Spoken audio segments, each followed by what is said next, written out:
처음으로 하늘을 만나는 어린 새처럼, 처음으로 땅을 밟는 새싹처럼, 우리는 하루가 저무는 겨울 저녁에도 마치 아침처럼, 새봄처럼, 처음처럼 언제나 새날을 시작하고 있다.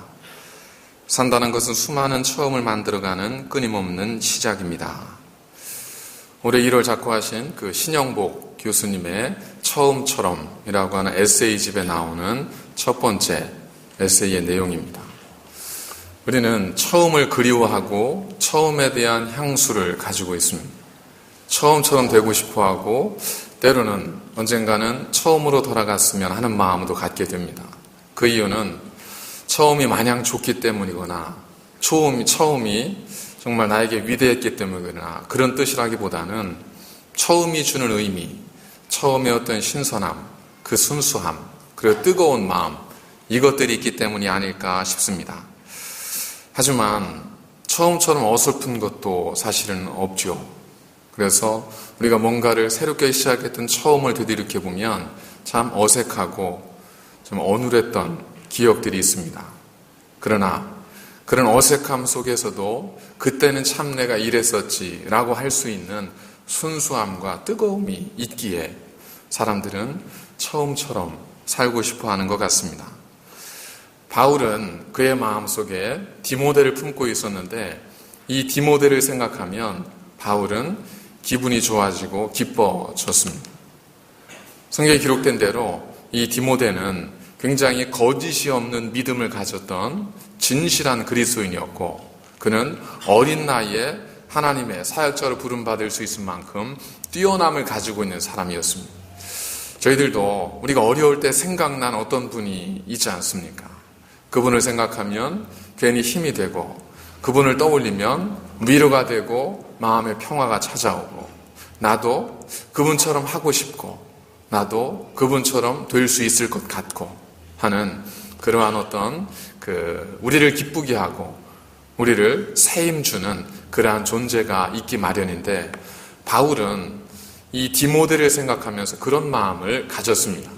사실 이 디모데서 같은 경우는 쓰여진 시기가 바울이 로마에 감옥에 투옥이 되었을 때 두 번 투옥이 되는데 그것도 두 번째 투옥되었을 때 그때쯤으로 이제 추정이 되어집니다. 그러니까 바울이 사실은 이제 순교의 때가 다가왔음을 느끼고 내 인생의 마지막 하나님 배울 날이 가까웠음을 느끼면서 그러면서 어찌 보면 삶을 정리하는 차원 그리고 사랑하는 사람들에게 내가 줄 수 있는 마지막 귀한 것을 주고 싶어하는 그런 마음, 이 마음으로 아마 이 서신을 기록했다고도 우리가 볼 수가 있습니다.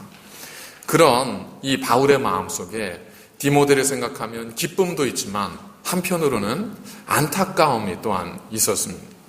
그 안타까움은 그가 변절했거나 그가 왜곡되었거나 그런 것에서 오는 안타까움이 아니라 아마도 30년 정도를 목회했던 노 목회자의 이 해안을 가진 그 마음, 헤아리는 마음, 이 마음으로 젊은 목회자, 에베소 교회에서 정말 목회하고 있던 힘든 상황에서 목회하고 있던 젊은 목회자를 향한 이 노 목회자의 어떤 간절함과 애틋함이 담겨있는 그러한 충고, 그러한 권면, 이런 의미가 담겨 있을 수 있습니다. 이 디모데 하면 저희들이 떠오르는 것이 언제나 어린 디모데, 그래서 연약함, 너의 연약함을 연약함이 아니죠, 뭐죠? 연소함을 업신여기지 못하게 하라 라고 할 정도로 이 디모데 하면 나이가 굉장히 어렸다는 것. 그럼에도 불구하고 에베소 교회, 사도 바울이 설립했던 에베소 교회, 그 교회에 3차 전도에 갔을 때에 이제 에베소 교회와 작별을 하면서 거기 디모데를 목회자로 이렇게 세우지 않습니까? 그랬던 이 디모데, 모든 면에 있어서 뛰어남을 가졌던 이 디모데였지만 사도 바울이 보기에 이 디모데에게 지금 어떤 위험의 그림자 혹은 좀 위험한 전조의 증상들, 이러한 것들이 느껴졌던 것 같습니다. 들려오는 소식에 디모데가 힘들어한다라는 소식도 아마 들렸을 테고 또 다른 측면에서는 아마 디모데가 이 정도 됐으니까 이 정도 목회를 하면 아마도 추정컨대 10년 정도 목회를 했을 것 같은데, 그 정도 되면 목회자로서, 리더로서 마음이 침체가 된다든지 혹은 의기소침한다든지 혹은 습관적 신앙에 빠져버릴 수 있는, 매너리즘에 빠질 수 있는 그러한 위험성이 있기 때문에 아마도 그런 차원에서 사도 바울은 이 디모데를 도와주기 위해서 이 서신을 기록했을 수 있습니다. 매너리즘은 사실은 16세기 르네상스, 정말 모든 분야에서 굉장히 발달했던 그 시대, 16세기 후반에 나타난 고대 서양사의 어떤 사조의 하나를 가리키는 그런 단어였었지만, 그러나 시간이 지나면서 이 매너리즘이라고 하는 것은 형식과 어떤 틀에 박힌 그러한 방식과 태도를 취함으로 인해서 삶의 신선함과 독창성을 잃어버린 상태, 무기력한 상태, 습관적 상태를 가리키는 말로 이렇게 우리에게 변화가 되어져 왔습니다.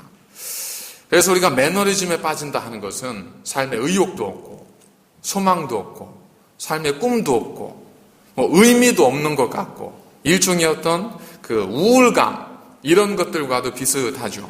그런데 우울감은 어떤 절망에 대한 감정이 또 다르게 찾아오지만, 매너리즘이라고 하는 것은 절망의 감정보다는 하루하루의 삶이 유의미한 삶이 아니고 그냥 무의미하게 느껴지는 삶입니다. 절망스럽다 이건 아닌데 그냥 모든 게 그냥 그렇게 쳇바퀴 돌아가는 것처럼 그렇게 흘러간다고 느끼는 거예요. 그래서 생각하지 않고 계획하지 않고도 무슨 일이든 다 되는 겁니다. 이게 사실은 매너리즘의 어떤 증상입니다. 쉽게 예를 들면 여러분, 생각하지 않고 집에서 교회까지 운전해서 오실 수 있으시죠? 어디를 가야 되고 어떻게 해야 되고 이런 생각 없이 그냥 멍하게 있어도 차에 딱 타면 교회까지 오실 수 있잖아요. 그죠? 이런 상태, 이게 어떤 면에서 보면 매너리즘의 상태라고 이렇게 예를 들 수 있습니다. 그러니까 전혀 생각하지 않고도 얼마든 살아가는 거예요. 살아가지는 거예요. 저는 기대도 없습니다. 희망도 없습니다. 기쁨도 없어요. 근데 그냥 살아가지는 거예요. 결혼을 했어요. 이제 부부간에 서로 아무것도 느끼지 못해요. 근데 살아가줘요. 자녀들이 있습니다. 자녀와 부모 간에 뭔가 관계가, 뜨거운 사랑과 어떤 관계가 맺어지지 않는 것 같은데도 그냥 사라져 가는 거예요.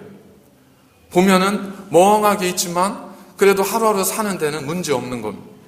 이 상태, 이것이 바로 매너리즘에 빠진 상태라고 할 수 있습니다. 이 사도 바울이 이 디모데에게 이런 말을 하죠. 그러므로 내가 나의 안수함으로 내 속에 있는 하나님의 은사를 다시 불릴 듯 하게 하기 위하여. 처음에는 이 디모데의 마음속에 불일 듯 일어나는 어떤 뜨거움이 있었습니다. 그런데 시간이 지나면서 디모데의 마음속에 불릴 듯 용암처럼 끓어오르는 그 마음이 잔잔해져 버린 겁니다. 높낮이가 없어져 버렸습니다. 리듬이 없어져 버리고 그냥 모든 것이 단조로워진 겁니다. 마치 하나의 단조로 쭉 흘러가듯이 삶 자체가 단조로워지고 무기력해지는 그러한 상태. 사도 바울은 왜 디모데의 그런 매너리즘에 대한 유혹을 걱정했을까? 아마 세 가지 측면에서 그렇게 생각할 수 있습니다. 이 디모데가 에베소 교회를 목회한 것이 한 10년 정도가 되거든요. 첫 번째는 시간입니다. 시간 앞에 장사가 없습니다. 독한 일을 오랜 시간 반복적으로 하다 보면 영혼 없이 얼마든 우리가 그 일을 할 수 있습니다. 영혼 없는 대화 가능하잖아요. 그죠?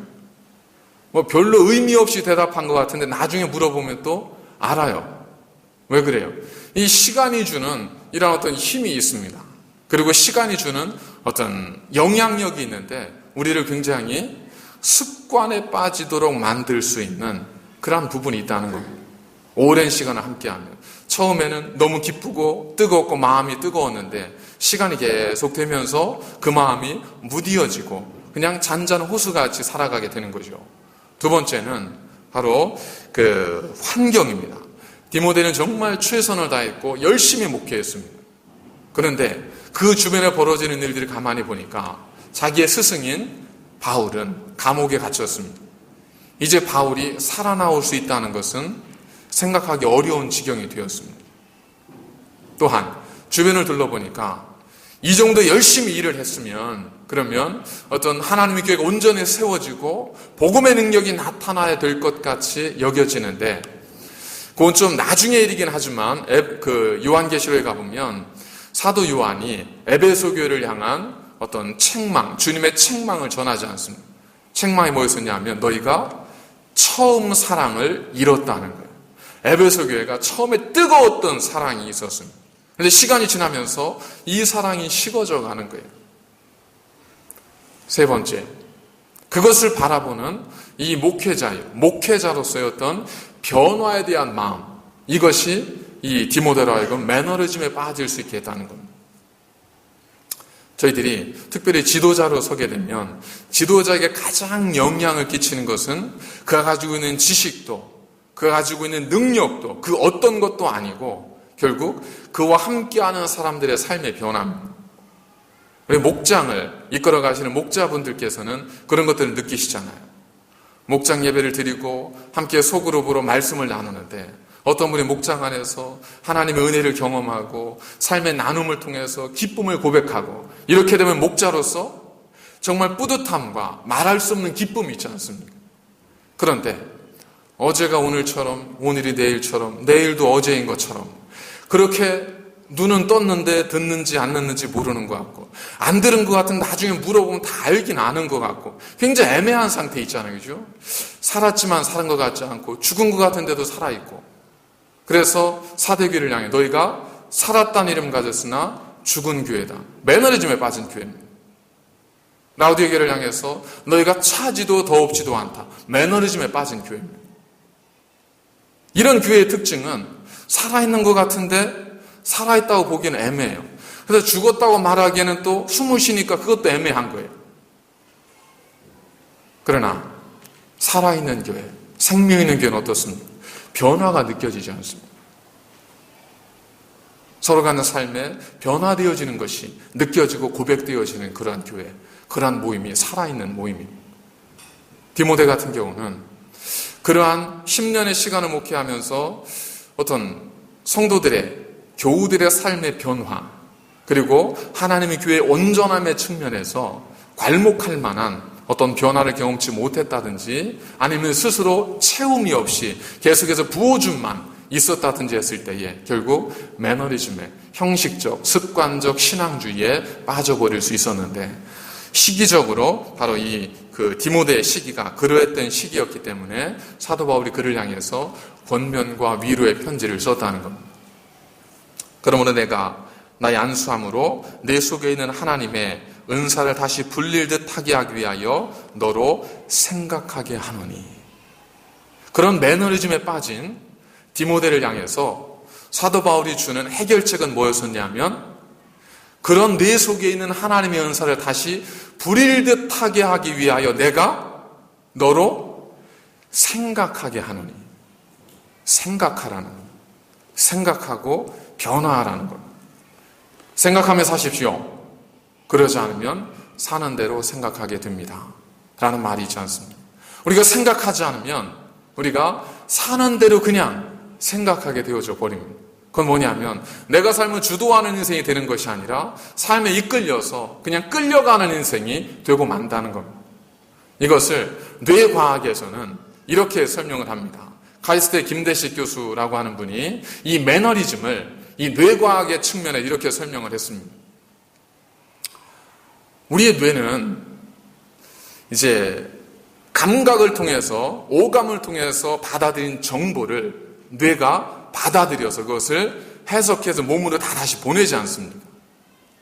그게 우리가 느끼는 거고 보는 거고 깨닫는 거예요. 그래서 우리가 뭔가를 인식한다는 것은 우리가 과학적으로 설명을 하면 눈과 귀와 코와 입과 우리 몸의 촉각을 통해서 거두어들인 수집되어진 정보가 우리 뇌에 가서 뇌가 이건 이거야 저건 저거야 라고 뇌에서 해석을 해주는 겁니다. 그렇기 때문에 우리가 그것을 느끼게 되고 보게 되고 알게 되는 겁니다. 그래서 뇌의 기능이 멈춰버리면 보아도 보지 못하는 거고 느껴도 느끼지 않아지고 냄새를 맡아도 냄새를 알지 못하는 거죠. 뇌의 기능입니다. 그런데 그러다 보니 뇌가 얼마나 바쁘고 힘들겠습니까? 보는 걸 다 해석해줘야 되죠. 느끼는 걸 다 해석해줘야 되죠. 냄새 맡는 걸 해석해줘야 되죠. 근데 어떤 경우에는 눈 감고 만지면서 냄새를 확인하는 경우가 있잖아요. 이런 일을 동시에 하니까 뇌 입장에는 굉장히 고달픈 거예요. 과부하가 걸리는 거예요. 그러니까 뇌가 어떻게 하냐면 뇌가 동일한 정보에 대해서는 그 정보들을 압축해버립니다. 그래서 동일한 정보들에 대해서는 그렇게 후렴으로 넘어가 버리는 거예요. 똑같아? 그러면 그걸 기억하려고 애쓰는 게 아니라 그냥 압축시켜서 한쪽에 몰아놔 버리는 겁니다. 만약 여러분들이 지금 교회 이 앞에를 사진을 딱 찍어서 여러분들에게 보여드리면 아마 그 보여드린 사진과 여러분들이 실제 보고 있는 이 앞의 모습과 다르지 않죠. 다르지 않을 거예요, 아마. 그런데 만일 우리가 눈이 실제적으로 보고 있는 이 앞의 장면을 사진으로 현상을 해보면 그게 어떻게 그림이 나오냐면 앞에 있는 사물만 사진에 찍힌 것처럼 쫙 나오는 게 아니라 그 사물과 함께 뭐가 보이냐면 우리의 눈에 시신경의 그림자, 동공의 검은 그림자가 함께 딱 보인대요. 그러니까 우리 눈이 실제로 보는 장면은 어떤 장면이냐면 우리가 사진에 딱 찍힌 것처럼 그 깨끗한 장면이 아니고 우리의 시신경의 그림자, 마치 안경에 이렇게 주름이 쭉 가 있으면 사물을 볼 때 이 주름과 함께 이렇게 보이지 않습니까? 겹쳐서 보이잖아요. 그것처럼 우리 눈이 사물을 볼 때는 그렇게 보인다는 거예요. 그런데 왜 우리는 그렇게 안 보이고 실제 느끼는 건 깨끗하게 느낄까? 그게 바로 뇌의 뽀샵 처리입니다. 뇌가 그렇게 뽀샵 처리를 해주는 거예요. 왜? 말씀드린 것처럼 우리의 뇌는 뇌의 과부하를 막고 에너지 소모를 막기 위해서 동일한 정보